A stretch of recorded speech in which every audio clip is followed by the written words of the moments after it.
अस्सलाम स्टूडेंट्स, आज करेंगे हम यूनिट नंबर 13 की एग्जांपल 1 एंड 2 जो हमारे पॉइंट 13.1 से रिलेटेड हैं, probability of single event. Mostly इस वालों में जो पैटर्न मैं यूज़ करूँगी वो ये होगा, प्रोबेबिलिटी ऑफ ए का फॉर्मूला, ठीक है। और इसके अलावा जो दूसरा फॉर्मूला यूज़ करूँगी वो होगा probability of A complement.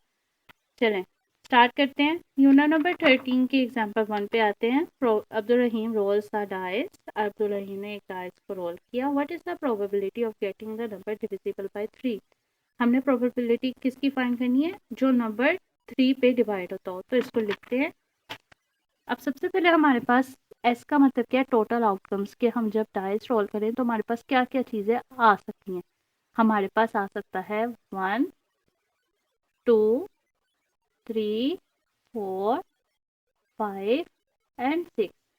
N S का मतलब क्या है? कि नंबर ऑफ टोटल आउटकम्स।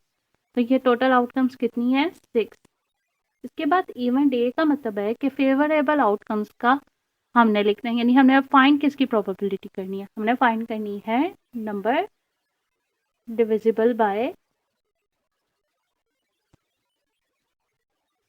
3, ठीक है। यहाँ लिख देते हैं। इसके बाद ए में अब हम उसका सेट लिखेंगे, यानी जो नंबर 3 पे डिवाइड हो सकते हैं। तो 3 हो सकता है और 6 हो सकता है। 3 एंड 6 और ये टोटल कितने हैं? 2। तो यहाँ पे लिख देते हैं। साथ साथ मैंने यहाँ पे चीज़ें भी लिखी हुई हैं जो मैं स्टेप परफॉर्म कर रही हूँ। इसके बाद प्रोबेबिलिटी ऑफ ए का फॉर्मूला क्या है? कि हम नंबर ऑफ ए को डिवाइड करेंगे नंबर ऑफ एस से, जो हमारे पास हैं 2/6। और जब कटिंग करेंगे तो ये आ जाएगा 1/3। तो हमारे पास पी ए क्या है? 1/3। तो ये हमारे पास आंसर है। अब नेक्स्ट पे आते हैं। चलिए अब एग्जाम्पल नंबर 2 करते हैं। एग्जाम्पल नंबर 2 में हमारे पास क्या है कि if Zeeshan roll 2 fair dice. अगर ज़िशान 2 फेयर डाइस यानी 2 डाइस को रोल करे, find the probability of getting. अब 4 इवेंट्स यहाँ पे परफॉर्म हुए हैं, तो हम इसको event A, event B, event C, event D का नाम देंगे। और सबसे पहले हम क्या बनाएंगे? हमारा टेबल ऑफ 2 फेयर डाइस का आउटकम्स का, ठीक है। सबसे पहली डाई आप जानते हैं कि उसमें 6 पेसेस होते हैं, तो हम लिख देंगे 6। सेकेंड में भी 6 आते हैं, आउटकम्स आते हैं। तो अगर हम दोनों को आउटकम्स को मिलाएं, यानी कभी हम डाई रोल करें, तो हमारे पास फर्स्ट डाई में आ जाए 3 और सेकंड में आ जाए हमारे पास 4। तो इसी तरह फर्स्ट डाई में शायद हमारे पास आ जाए 6 और सेकंड में आ जाए हमारे पास 5। तो इस तरह करते करते हमारे पास आउटकम्स बनते हैं। तो ये हमारे पास सारे आउटकम्स है जो मैंने यहाँ पे एस सेट में उतार लिए हैं।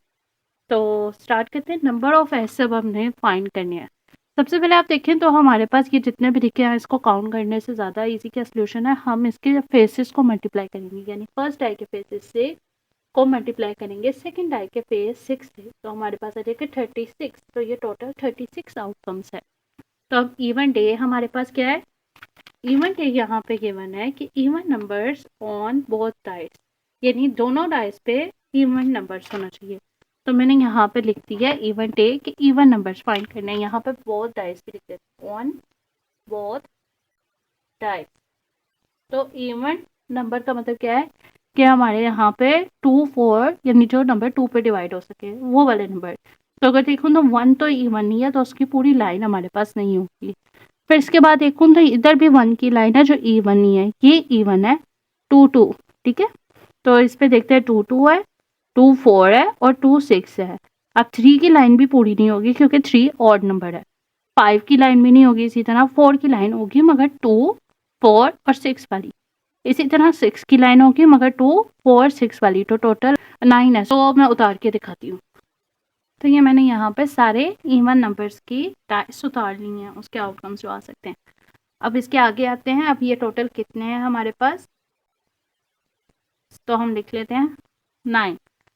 इसके बाद हम यहाँ पे उतारेंगे हमारा प्रोबेबिलिटी ऑफ इवेंट ए का फॉर्मूला जो होता है equal to n A divided by n S.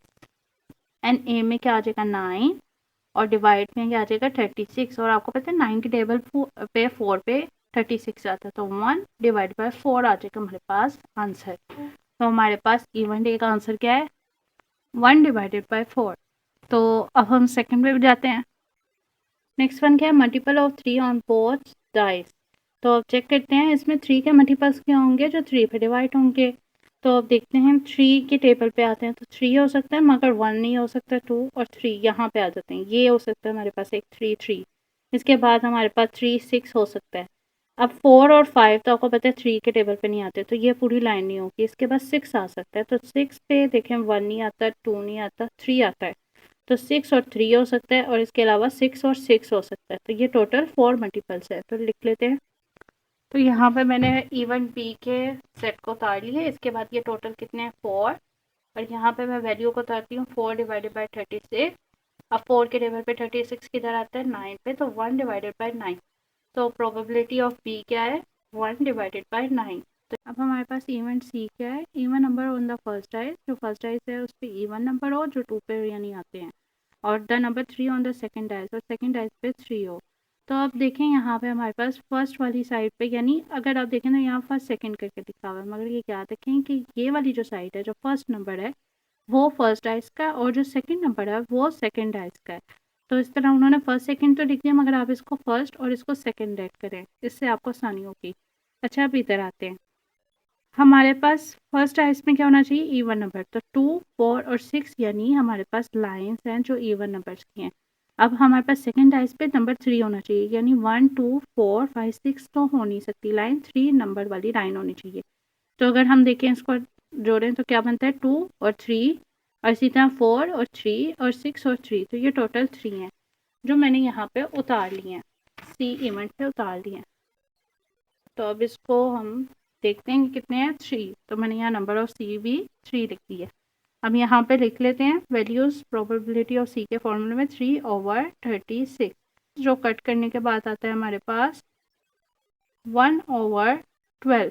ठीक है, तो ये हमारे पास प्रोबेबिलिटी ऑफ सी का रिजल्ट है।